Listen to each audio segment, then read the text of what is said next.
Hey everybody, how's it going? Boris back with you, and today I wanted to make a video explaining the 5 main reasons that you should always have a bow in your inventory.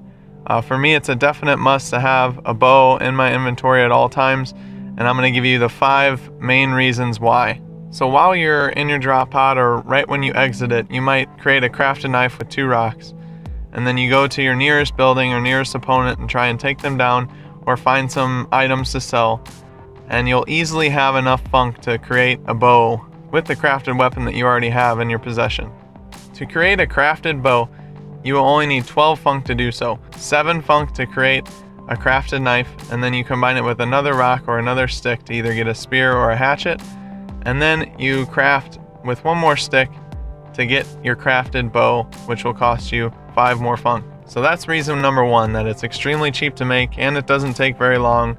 And then we'll have these other reasons as to why you've made this bow in the first place. So the second one, if you're coming up to a fight and you see a player in the distance, and even if he's running towards you or he notices you and is kind of waiting, you pull out your bow and you start chipping away at their health before they come in close contact with you. Now, chances are they might try and do the same thing to you, so you have to decide if you want to keep shooting or just go for them. But a lot of times when I'm fighting, I'll see somebody in the distance, I'll shoot at them. Even if I miss, that will cause them to either run away and then I've avoided the fight, or they'll come towards me to try and fight me. In most cases, that's what they do.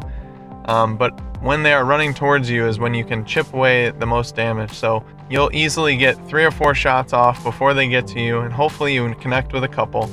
And then by that time, you've taken 15 to 20 health away from the opponent before the melee encounter even starts. So that's a definite advantage for somebody that doesn't have a bow. You have no way to actually damage that player until they get in melee combat range. If you have the bow, hopefully you can get 1 or 2 shots in to hit the player and take away some health before the melee fight starts, and you have that automatic advantage. Reason number 3, you can easily use the bow to bait players into attacking you, and this can be done from close range and it can be done from far range. In my combat tutorial guide video that I made a while back, I described the move that I call the bait and switch, which basically is you have the bow out and you're shooting at a player. Even if you're not hitting them, they're going to come charging at you to try and hit you and think that they're going to disarm the bow and get a free hit in because you can't block when you have a ranged weapon equipped. But knowing this, as soon as somebody gets close to you, you switch to your melee weapon and block them, and then you've gotten a stagger right off the bat in the beginning of a fight, or you can do this in the middle of a fight, and all of a sudden you have control and you can determine what happens next. Same goes for, like I said, in the middle of the fight. If you're having trouble or if you need to regroup, you can back off a little bit, shoot them with a couple arrows or shoot at them, causing them to come at you and swing with a full charge swing, thinking they're going to get a free hit in.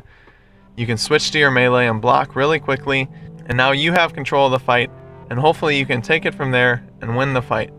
Also, if you're in a fight and you're having trouble, or if it's even an even fight and you think you need to have some kind of an edge, maybe they have a better weapon than you, something like that, you can back away slowly, and then if they don't charge at you, then you do hit them with those arrows and you are chipping away their health, and you might even finish them off. I have a lot of examples of that. I use the bow constantly and I have a lot of kills with the bow just because of that fact, where if we're in a close fight and I think that they might have a better advantage going through the melee combat, I can back off and shoot them with the arrows. Maybe they don't have a bow or something like that, and I can win a fight that way if I can't somehow get the edge in the melee combat. The 4th main reason to carry a bow at all times, and this is one of my favorites and definitely one of the most important, is killing runners. So no doubt, if you've played this game any amount of time, you've come across somebody that as soon as you hit them, get them down past 50% of their health, or if they realize that they're just not going to be able to win the fight, they're just going to run away and never turn around and fight you again. They're just going to try and either lead you to someone else so that they can get away, or they're going to try and lose you as much as they can, even though in all likelihood you're just going to chase them until someone runs out of stamina, either you or them. But with the bow, if you have a fully stocked bow with 18 arrows, you have a lot of chances to shoot at that player and take them out, or at least make them turn around because they realize if I keep running, I'm just going to get shot in the back. I better might as well turn around and try and fight. And then you can then win the melee fight as you were going to before. But with the bow in your hands, if somebody's running from you, you can shoot them, shoot a gas pylon, shoot explosives, anything like that, to stop them from running away from you and ultimately get the kill a lot of times. And that brings me to my fifth point as well. You can use the bow for many reasons other than just killing players or trying to win fights. A lot of the events require something to knock down something, or you can use it to your advantage. All these things can be done with thrown weapons, but if you throw a weapon and you lose it, then you're in big trouble. So with the bow, you have multiple shots at it, and ammo is extremely cheap to make, so you can easily replenish your supplies after you've used it for some reason. So one example of this would be the event called Loot Pinata, which spawns a flying crate in the middle of the center arena. And what you have to do is either knock that down with a thrown weapon or shoot it down with a bow. It's definitely easier and safer to have a bow at that time, where you can shoot down the Loot Pinata and collect the reward that that event brings. Another one would be drop your bridges, and you can argue that, well, yeah, you wouldn't need a bow for this, but if you notice somebody going for drop your bridges and they activate the bridge and they're walking across it, you can shoot down the bridge with your bow and arrow. That player is going to have 50% of their health or less, and they're going to be crippled. And so you should be able to jump in and get that kill, and then maybe even go up for yourself and take the drop your bridges airdrop. Another thing you can do, you can shoot gas pylons with arrows to get away from a situation or keep players from running away from you. You can shoot funk barrels if they're next to them, shoot explosive barrels for 5 funk, as well as damage players if they're next to them.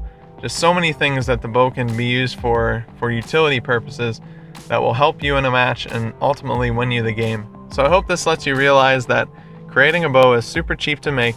The ammo is basically endless because 3 funk for 6 arrows is nothing.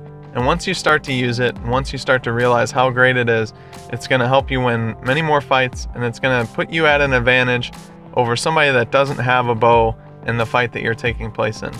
So that's it for this one, guys. I hope you enjoyed. Definitely give the bow a try if you haven't already. Check out my guide videos that I've made previously to give more information on different weapons like this and different strategies that you can do. But for all you people that don't use the bow already, maybe give it a try and see if it helps you out in a fight. I'm going to guess that it's going to, and that you're going to find much more success than you did before just by having a bow in your inventory. I'll see you next time.